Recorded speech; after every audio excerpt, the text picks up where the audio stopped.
Insulinni uy sharoitida qanaqa qilib tushirsam bo'ladi? Bu oxirgi videodan keyin eng ko'p kelgan savollardan bittasi. Birinchisi bu 3 mahal ovqatlanish rejimiga o'tish. 3 mahal ovqatni orasida hech qanaqa perikuslar, mayda-chuyda narsalar, pechenye, chips hech nima yemaslik. Ikkinchi eng samaralisi bu tez-tez yurish.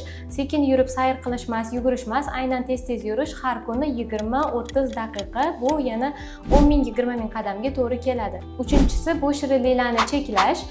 Ayniqsa shirin ichimliklarni, bu kompot bo'ladimi, sop bo'ladimi, gazli ichimliklar bo'ladimi va ovqat bilan birga non yeyishni kamaytirish, ayniqsa oq non yeyishni kamaytirish.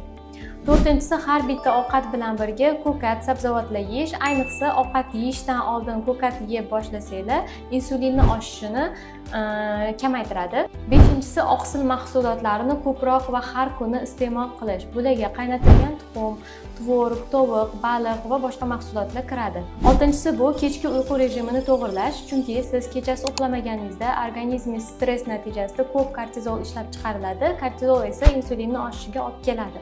Insulin o'z-o'zidan oshadigan gormon emas, u sizni hayot tarzingizga, ovqatlanish rejimingizga bog'liq bo'ladi. Maslahatlarim foydali bo'ladi degan umiddaman.